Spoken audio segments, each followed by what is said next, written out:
The 148th edition of the Roy's Boys podcast starts right now. Carolina basketball family is the strongest there's ever been, there ever will be.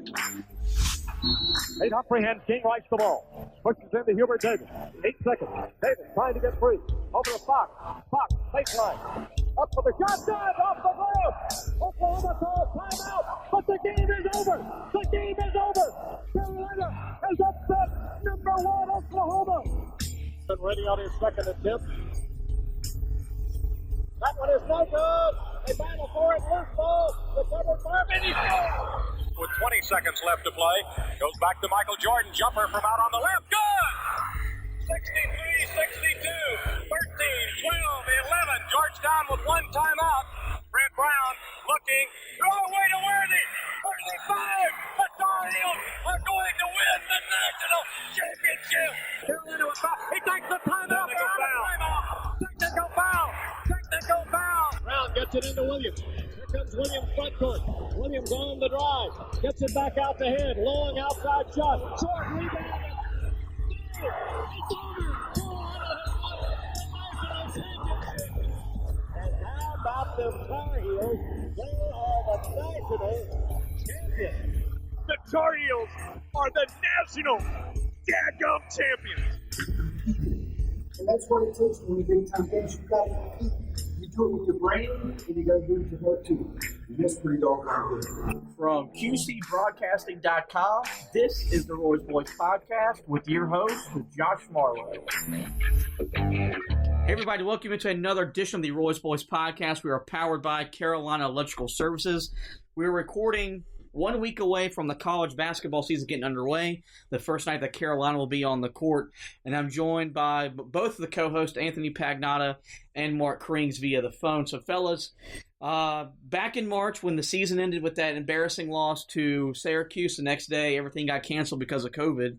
We didn't know when we'd get to the college basketball season, but here we are just on the brink of basketball getting underway.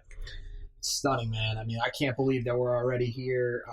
It was a weird off season because of when we found out about the schedule, stuff like that. Very similar to what we saw for college football, where they were slow playing things. A lot of people thought it wouldn't happen. So it's just, I mean, it's great to be back to college basketball talk. In-season talk will be right around the corner here. And it's also great to be in a position where we're optimistic about this team instead of really just trying to – I mean, can we admit that there were some games last year where on the podcast we were pretty optimistic, but behind the scenes we weren't quite as optimistic. So it's good to actually feel like there is a lot of potential for this team going forward, and I'm assuming Mark is probably right along with us on that one.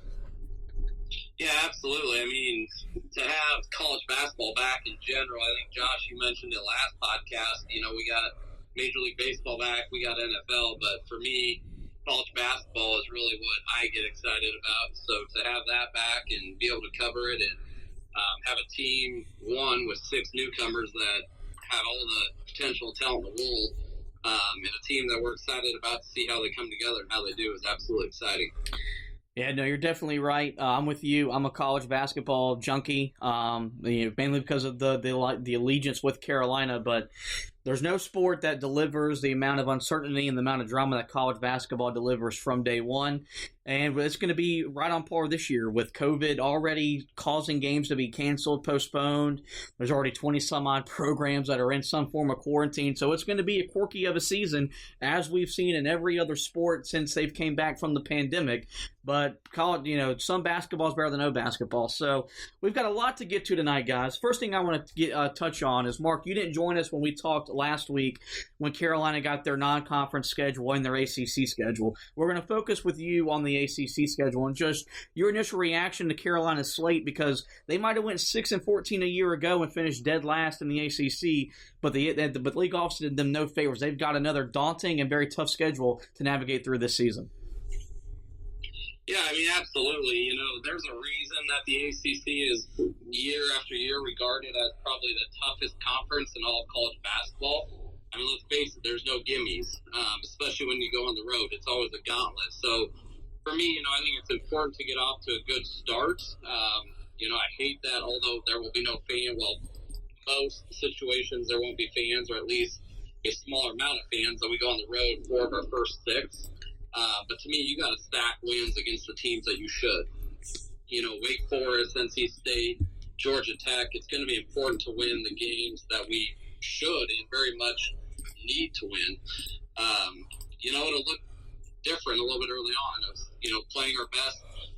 You guys mentioned in the last podcast, but it's going to be important for this team, especially as young as they're going to be, to come together quickly with a short non-conference season, because then when you get the conference season, obviously the competition ramps up.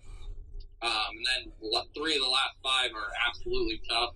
We play Louisville, Florida State, and Duke. All are at home, but again, none are a gimme. But that's what's fun about playing in the ACC and playing the rivals, and that's what Carolina basketball is built for. So I'm looking forward to it. Were you as mad as I was that Carolina has to go to Virginia and we didn't get a return game with the Cavaliers back in Chapel Hill? Because I'm sick and tired of going to Charlottesville and then not coming to Chapel Hill.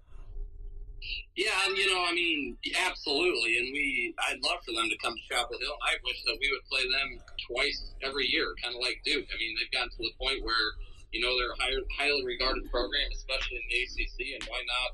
I think Anthony said on the last podcast, why not let 2 of your top teams for the conference play a home and a home?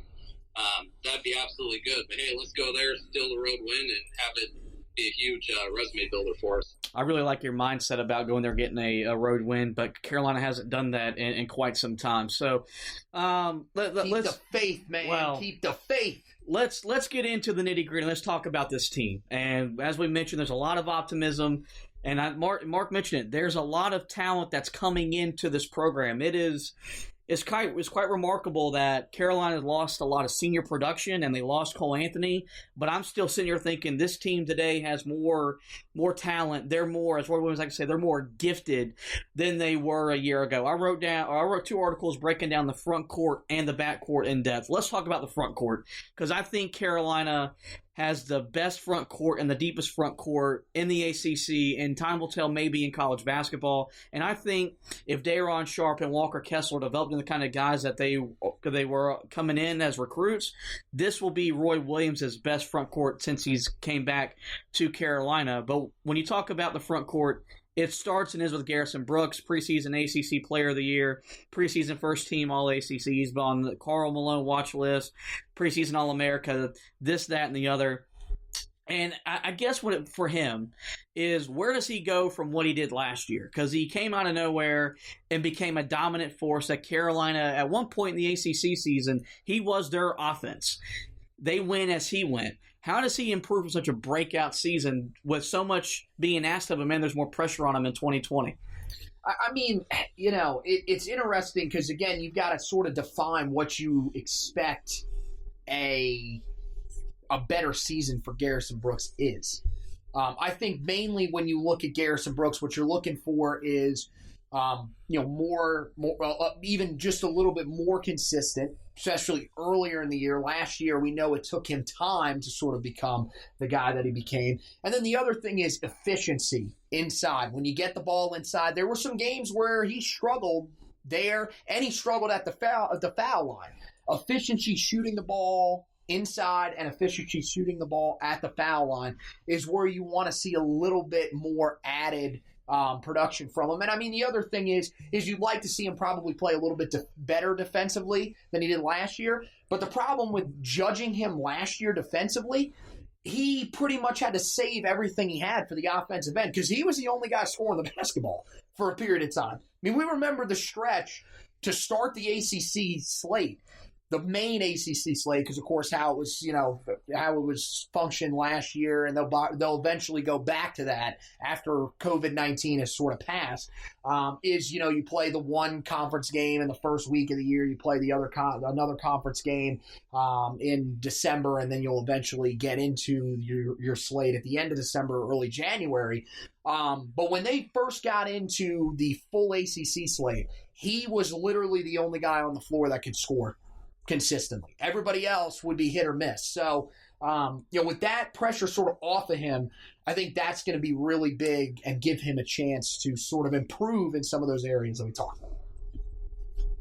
Yeah, for me, I think it's I think 3 ideas came to my mind right away. One, free throws. I mean, Brooks was an absolute stud last year, but we also all know that when he went to the free throw line, especially in late game situations, we were probably all as Carolina fans holding our breath a little bit, just hoping it would go in. And toward the end, we're just like, hey, give us one of 2. So I think free throws definitely. Hopefully his offensive workload can be a little bit easier in terms of getting people involved around him, having far more options, especially scoring options, especially from 3, so that it won't be so reliant on him. And if he can draw some double teams, open things up a little bit for Baycott, I think Baycott needs to and can't have very much a better year.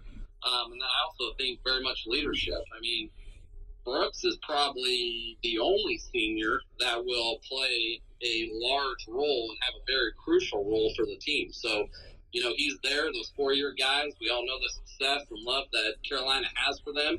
I think it'll be important for him to have a tremendous amount of leadership both on and off the court to keep people focused, especially in the season where we have so many unknowns. We don't know what's going to happen. There's going to be adjustments as we go. There's going to be maybe games canceled, games postponed. I mean, there's going to be a lot of different things and moving parts, and hopefully he, obviously with the coaching staff, can be somebody that helps lead the management of that. Yeah, Mark, I totally agree with the free throws. I think he's got to become a more efficient player at the foul line because he's going to get fouled frequently, and he can't be shooting in the mid-60s from the foul line if he's going to the line 9-10 times a game. His running mate, Armando Baycott, last year, you look at the numbers and you don't complain because he gave you 9 points, 8 rebounds, had the second most double-doubles as a true freshman in Carolina basketball history, being mentioned as the same name as some greats from the 90s and stuff like that. But you still kind of left the season wanting more from Mondo. And he enters this season not knowing how long he'll be a starter because you've got 2 talented freshmen coming in Day'Ron Sharpe and Walker Kessler behind him. Do you think that Armando Baycott takes a step forward, or does he regress and allow one of the young guys to overtake and start alongside Garrison Brooks?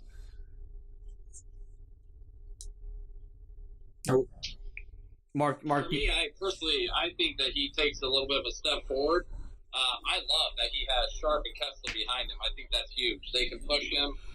And Sharpe specifically has a motor that does not stop. So if he can share some of that energy with Baycott. For me, last year with Baycott, it was a little bit, is he injured? Is he not injured? Is the aggression and the desire and the want where as high as it should be? I know he's super excited to be at Carolina. I'm not questioning that one bit, but I'd like to see a little bit stronger aggression and more energy. And I think if he can show that he has the physical ability and the talent to be a very good player for this Carolina team. And again, I think that the 2 guys behind him, as you mentioned, will absolutely push him for minutes, and hopefully that can only benefit him.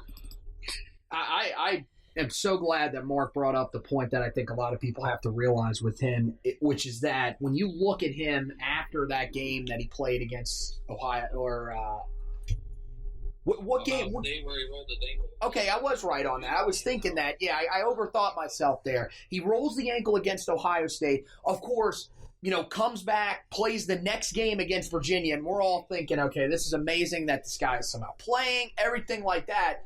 But, from that point on, you could just see, especially as the season wore on and he started to get, a little worn down, everybody started, you could see the emotions start to, drop a little bit in games because they just knew that this wasn't really a great team. You could tell that the injury was starting to have some sort of effect on him. So I agree. I want to see him, now fully healthy. What is he able to do?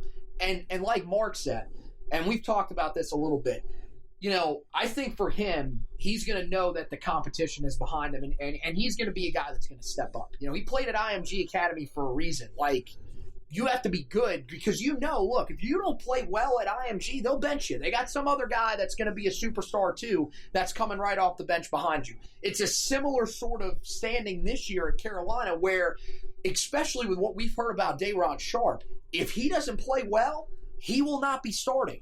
He will come off the bench, but you won't be starting. And they're not just